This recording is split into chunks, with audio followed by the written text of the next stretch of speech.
अस्सलाम वालेकुम भैया, मैं हूं रेहान कनाडा से। उम्मीद है आप लोग सब खैर खैरियत से होंगे। आज हम बात करेंगे जैसे कि आपने सुनने में आपने स्टेटमेंट सुनी होगी। अमेरिका के जो इलेक्टेड इस वक्त जो प्रेसिडेंट बन गए हैं, बस उनको ओथ लेना रह गया। मेरे ख्याल से 20 जनवरी या 24 जनवरी को वो ओथ लेंगे। तो उन्होंने एक ऐलान करा है कि भाई अमेरिका में जितने जो वो लॉ चेंज करने जा रहे हैं, लॉ लेकर नहीं आ रहे, बेसिकली लॉ चेंज करने जा रहे हैं कि जो इलीगल तरीके से यहाँ पर आया होगा और उसके जो बच्चे पैदा होंगे उनको सिटीजनशिप नहीं दी जाएगी, और वो ये लॉ चेंज करने का वो ऐलान कर चुके हैं। तो इसके ऊपर क्या हुआ कि हमारे सारे जितने व्लॉगर्स हैं, और मैं कई लोगों के व्लॉग्स देख रहा था, और उन्होंने थंबनेल भी यही बना दिया और सारी बातें ये कर रहे हैं कि जी वो अमेरिका में अब पैदाइशी जो बच्चा पैदा होगा जिसके उसकी जो ना उसको सिटीजनशिप नहीं मिलेगी, और उसको सिटीजनशिप जो ना उससे छीन ली जाएगी, यानी कि उसको रिवोक कर दी जाएगी, और इस तरह की बातें एक अफवाहों का बाजार गर्म कर दिया। देखें, हमें जो ना हकाइक पहले सोचना चाहिए कि जो डोनाल्ड ट्रंप ने जो स्टेटमेंट दी है उसके वो उन्होंने किस बात पे दी है, और क्या उसका बैकग्राउंड क्या है। क्या ये इतना आसान है जो जो स्टेटमेंट डोनाल्ड ट्रंप साहब ने दी है? क्या ये लाइक ओवरनाइट इसको ओवरटर्न कर देंगे इस लॉ को? नहीं, इतना आसान नहीं है। देखें, ठीक है, अमेरिकन इस चीज़ से बहुत परेशान है, और उनके यहाँ बहुत ज़्यादा लोग जो है जाते हैं और वहाँ जो है ना अपने बच्चे पैदा कर लेते हैं वहाँ पर, और उनको जो है उनका अमेरिकन लॉ है कि बाय बर्थ जो बच्चा जो कनाडा में या सॉरी अमेरिका में पैदा होगा उसको जो है अमेरिकन सिटीजनशिप मिलेगी, और वो अमेरिकन पासपोर्ट होल्डर हो जाएगा। फिर उसके पेरेंट्स जो क्या करते हैं, बच्चा पैदा करके भाई वो वापस चले जाते हैं अपने मुल्क में। फिर वो तकरीबन क्या होता है कि उनका लॉ ये कि भी 18 साल का जब बच्चा हो जाता है तो फिर वो अपने जो जो इलीगल पेरेंट्स होते हैं उनको वो स्पॉन्सर कर सकता है। उस उनकी स्पॉन्सरशिप के ऊपर वो बच्चे उनके जो पेरेंट्स हैं वो ग्रीन कार्ड उनको मिल जाता है, फिर वो अमेरिका चले जाते हैं। तो अमेरिकन जो है इस चीज़ से बहुत ज़्यादा परेशान है। सबसे ज़्यादा वो साउथ अमेरिका, मोस्टली जो मैक्सिको से जो लोग आते हैं, वो उस चीज़ को लेकर वो काफ़ी परेशान है, जिसकी वजह से डोनाल्ड ट्रंप साहब ने ये स्टेटमेंट दी है। देखिए, ये स्टेटमेंट देना अलग होता है, इम्प्लीमेंट करना अलग होता है, और आप इसको जो इतना आसान नहीं होता, क्योंकि ये लॉ जो है ये आई थिंक 1868 या 1858 से ये अमेरिका में ये लॉ बना हुआ है, और ये उस लॉ के हिसाब से आप किसी की सिटीजनशिप छीन नहीं सकते किसी भी सूरत में, लाइक अनलेस वो बहुत ज़्यादा जो है वो उसके खतरनाक किस्म के क्राइम वगैरह हो, तो वो उस चीज़ के ऊपर जाकर जो है ना उसकी सिटीजनशिप को जो रिवोक किया जा सकता है। लेकिन इन चीज़ों के ऊपर इतना आसान नहीं है, और इसके अंदर आपको एक प्रॉपर एक अमेंडमेंट लानी पड़ेगी, जो कि 14 अमेंडमेंट के जो 14वीं तरमीम जो है उनके उसके अंदर ये लॉ पास हुआ है कि भाई जो बच्चा भी यहाँ पर पैदा होगा वो अमेरिकन सिटीजन ही कहलाएगा। तो इसके लिए डोनाल्ड ट्रंप साहब को 2/3 मेजोरिटी की जरूरत है।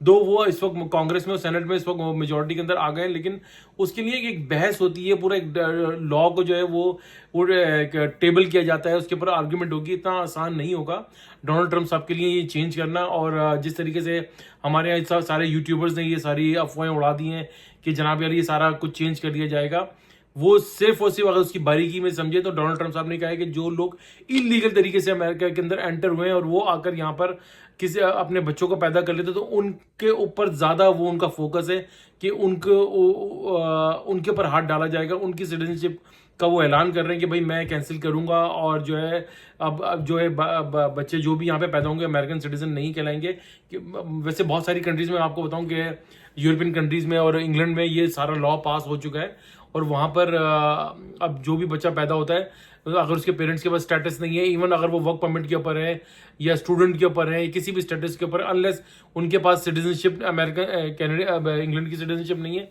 तो उनका बच्चा जो है वहाँ पर वो अपने पेरेंट्स के साथ ही वर्क परमिट कहीं उसका कोई एक सपोर्ट वगैरह उसको मिलेगा, अदरवाइज उसको सिटीजनशिप नहीं मिलेगी अनलेस उसके parents they become citizen of like any European country और यूके।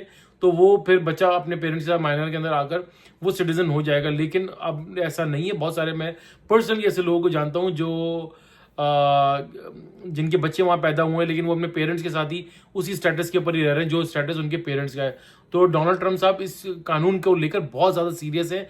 उन्होंने अपनी इलेक्शन कैंपेन इसी के ऊपर चलाई थी कि मैं ये आकर चेंज करूंगा, अगर उनको ये चेंज करना पड़ेगा, क्योंकि कहते हैं कि बताया जा रहा है कि 2 साल के अंदर अंदर इनको बहुत सारे जो डोनाल्ड ट्रम्प साहब ने ऐलानात किए हैं, उनको अपनी ऐलानात जो है अपने वादे जो किए हैं वो उनको पूरे करने पड़ेंगे, क्योंकि 2 साल के बाद मेरे ख्याल से वहाँ पे कांग्रेस के इलेक्शन आएंगे, तो उसके अंदर अगर वो ये लॉस को पास नहीं कर सके तो काफ़ी उनको सेटबैक होगा और वो अपनी काफ़ी पोजीशन को जो है वो वीक कर जाएंगे।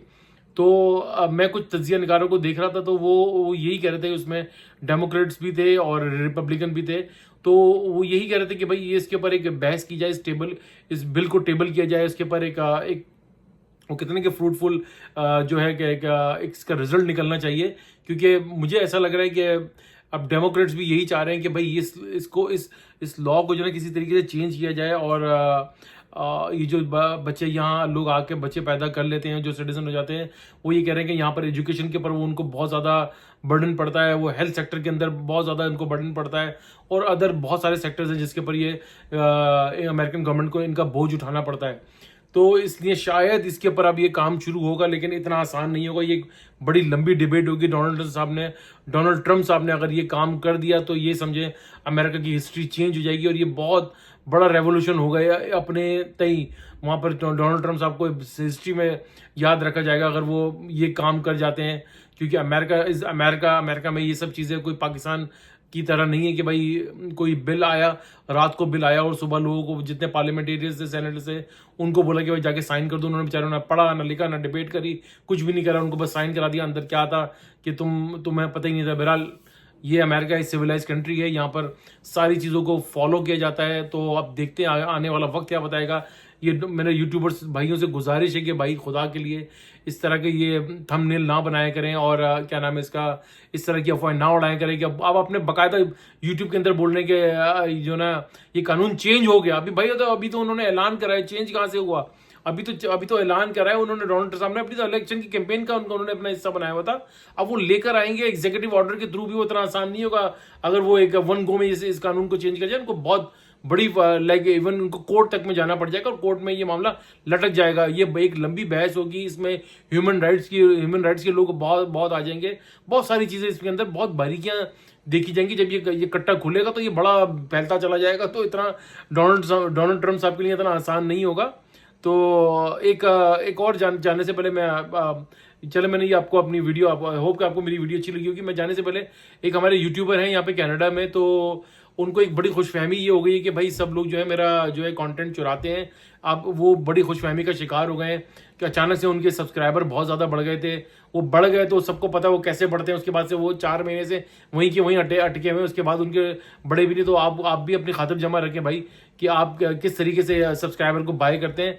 मेरे तो कम है, जो भी है नेचुरली मैं चल रहा हूँ स्लो एंड स्टडी, लेकिन मेरा ना कोई प्लान है बाय करने का, ना मेरा कोई ऐसा प्लान है कि मैं कोई सब्सक्राइबर को हायर कर लूं या मैं कोई टीम हायर करूं कि मेरा कंटेंट जो चल रहा है, मेरे दिल में जो आता है, मैं जो समझता हूं, मैं थोड़ी सी रिसर्च करता हूं और मैं इसको समझने के बाद आप लोगों के पास आता हूं और आपके सामने अपनी बातें बयान करता हूं। आई होप आपको वीडियो अच्छी लगी तो प्लीज़ भैया लाइक करें, सब्सक्राइब करें, बेल आइकन का बटन जरूर दबाइएगा, शेयर करना ना भूलिएगा, दुआ लीजिए। दुआ में बड़ी ताकत है, सदका खैरात चैरिटी करते रहा कीजिए। ये आपको बड़ी बड़ी परेशानियों आफात से बचाती है। इंशाअल्लाह ताला नेक्स्ट व्लॉग में फिर हाजिर होंगे, तब तक के लिए अल्लाह हाफिज़।